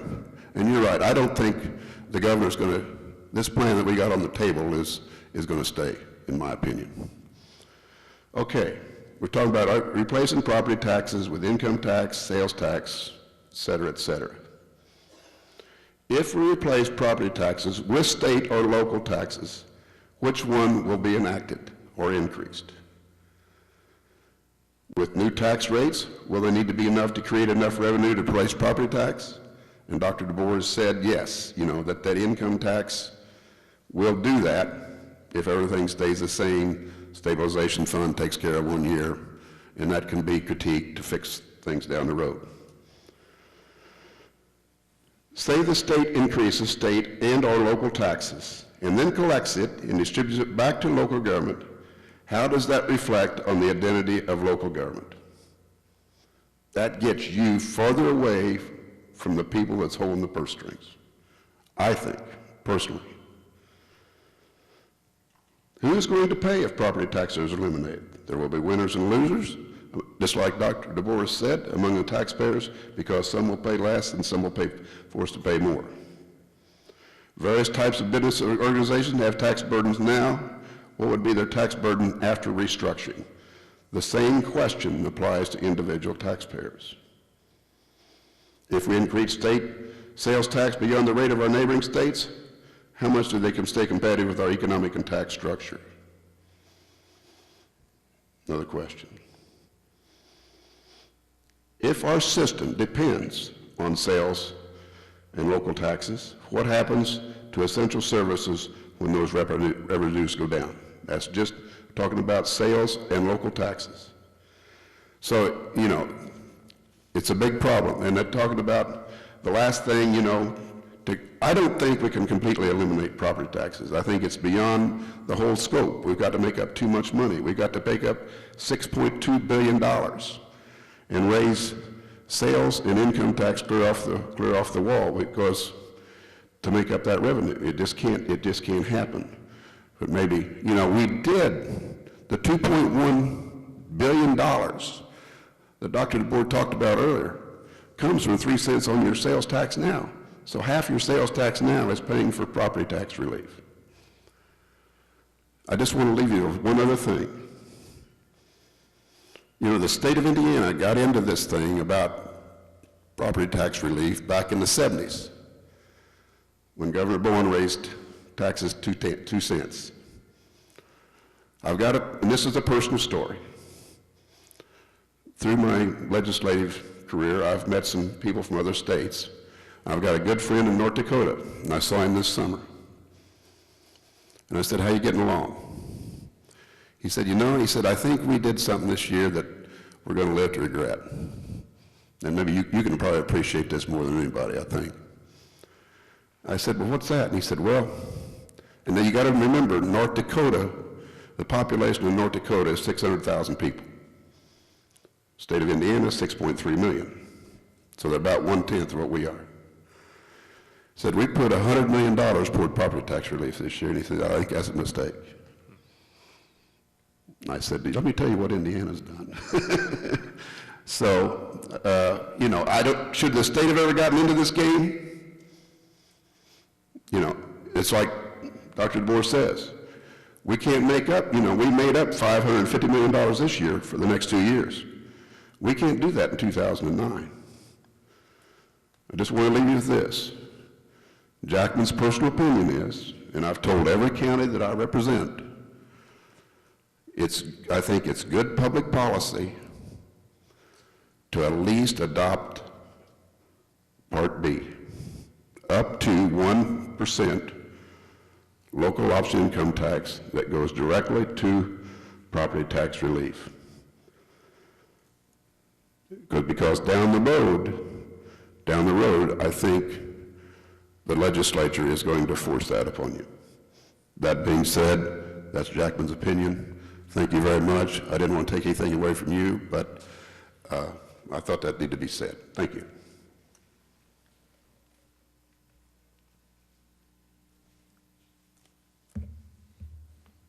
Good evening. I'm Jane Clemmy, and I have a question for you. What effect do you think the circuit breaker will have on the LOIT, if any? Yeah, that's a good question. I should have brought the predictions about what the circuit breaker is going to do in Fayette. The circuit breaker is a tax relief program that hasn't taken effect yet anywhere but Lake County, but is going to become effective next year. And what it does is to limit the amount of taxes that any homeowner, as of 2008, has to pay to a maximum of 2% of the market value of their house, the initial assessed value before deductions. And what makes this credit different from any credit we've ever had before is that the state is not going to replace the money, which means that if we will put a limit on the amount that the people with particularly high taxes would have to pay, and they would have to pay less, and that amount that they don't pay, local governments simply don't get. Now, the other credits we've got, the property tax replacement credit, the homestead credit, it reduces homeowner taxes, it reduces everybody's taxes, but the state makes up the difference for local governments.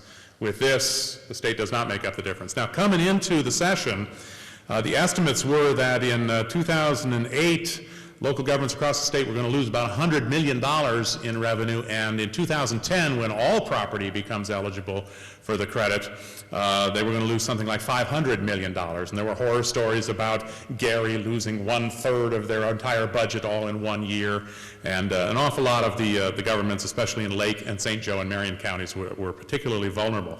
Well, the legislature really reduced the impact of that on local governments in this past session. They took the landlords out of the 2008 eligibility. They raised the threshold for all other property owners except homeowners to 3%, as of 2010, and it reduced the impact to about $4 million, if I remember right, statewide in 2008, and about $100 million in 2010, three-quarters of which is in Lake County. And so I suspect that Fayette County is not going to be affected very much by the circuit breaker.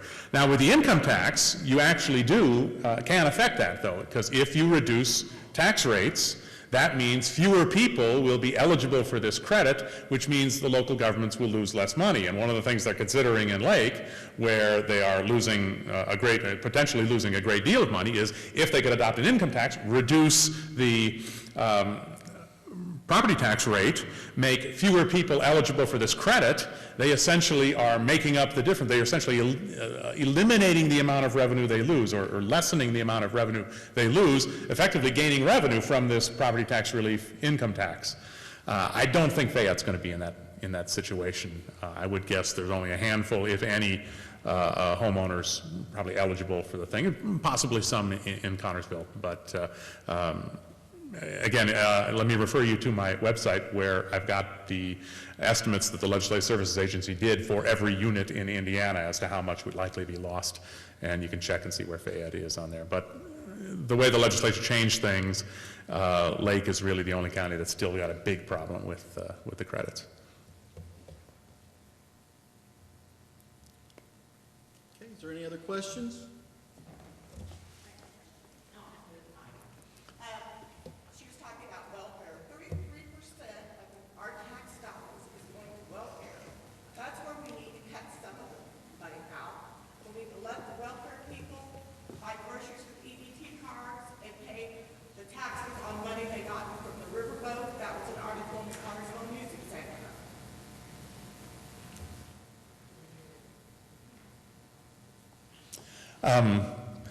But it was a comment about 33% of the wealth of the property tax of the county. That's just the county. That's just the county. 33% of the county part. So you still pay in school and city and town, which is so it would be a smaller percentage of your total bill. But 3% of the county going to welfare, and yeah, that is significant. And as I said, that's been on the table for quite some time. It is, if you think about it, kind of an odd system that the state staffs this thing, the state determines how much you have to spend and then hands the county the bill and says raise it with property taxes.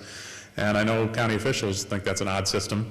But there are folks in the State House who think that's an odd system too, and it is definitely on the table. And I would be surprised if something like having the state take over at least some of that, I'd be surprised if that was not in at least some proposal we'll get. And unfortunately, that's another one of those situations in an unfunded mandate. The State House controls it, and they demand what we do or do not do. As Richie very clearly pointed out, you know, they can dictate to us what we do, and we're left holding the bag. So the 33%, I don't think you're going to find anybody in this room that's a city or municipal county official that's going to argue that point with you, but our hands are tied. Talk to the state legislatures about what we can and can't do with the local welfare system. And there have in the past been counties that have refused to raise their property taxes, and the state has twisted arms, and they ended up doing it. Yeah. So you really do have no choice whatsoever. Richie wore a cast for several months over this $900,000 bill that was given to us that we had no control over, but the taxpayers are going to pay it. Bob? Yes, I appreciate you, Larry, coming tonight. Bob Wadle, and there's some things already been said that was been on my mind, is the welfare. You know, I sat and I watched the county officials deal with our welfare program, deal this year, the $750-some thousand. Our elected officials can only do so much. And I was at a meeting this morning, and one thing I would like for people to do is that they can't do it all. The elected officials can't control everything that happens. The state mandating us to do things, and we have no control over that. And I would like to see that whoever can do it is to organize something and get a mass of people to the State House to talk to our state people up there that's mandating us to do all this and funding all the programs that we do here. The welfare, it seems like the 33%, it seemed like the biggest thing that we took a hit on this year. And I think that I agree with her. We've got to get some relief from the welfare. I mean, you can look around, you can see where it's just one thing, one right after the other. And now the people that need it, they need it. But people that don't need it, there's something that needs to be tightened up and tried to do some kind of regulating. And Bob, I appreciate you coming down that, but I wish that there was some way that we could look into that area and get that tax burden off of the people that are working. And right there again, I appreciate you coming down tonight, and I think it's very informative. Thank you. Thank you. Do you have any other questions? Very good. Well, one of the things I think is this is an issue that's not nearly settled yet. I think there's going to be a tremendous amount of work that's going to continue to grow. I think, to paraphrase something that's being bandied about during campaign season, is a can-do attitude. I think we need to hear that they can do something about it. Not that our state legislatures can wave a magic wand any more than city officials, but for 30-some years we've been trying to address this problem, and we've pushed it back to the local and then the county and the state and back and forth. I think Bob has a good point. I think we need to get together and write our legislators.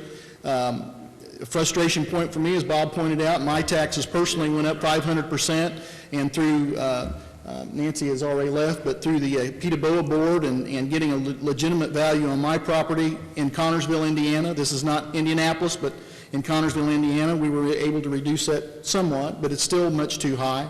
And I think the other taxpayers here feel the same. And I think it's a shame that someone's paid 40 years on their home, and they're paying more now in taxes than they were paying in mortgage payments, and they'll never own their property. And I don't think the state of Indiana deserves to have retired people that have invested their lives in the cities and towns of our communities and still never own their home. The state, in essence, and the counties and the municipalities own their property. So we know it's not an easy problem, and believe me, if anybody knows it, I think the city and county officials here know that it's a difficult problem. Appreciate Bob being diligent on it, and Bob's one of the few legislators that always shows up to things, and good, bad, or indifferent, takes the heat or takes the ice, he doesn't care. He's here for us, Bob. I appreciate that very much. But I think we need more of a can-do attitude, if I can paraphrase a local campaign here, that we need to hear that something can be done about it, not something can't be done about it. So appreciate you being here, and let's give him a big round of applause for standing up tonight and taking some of the heat. And while we didn't get all of our questions answered, I'm sure we'll all go home and go, oh, I wish I had asked that, but the website's available, and we can email you, and the we look handout's forward got to that. the address, and like I say to the folks at home, if you Google DeBoer local government, you'll find it. Yeah, very good. Thank you, folks. Thanks for being here this evening.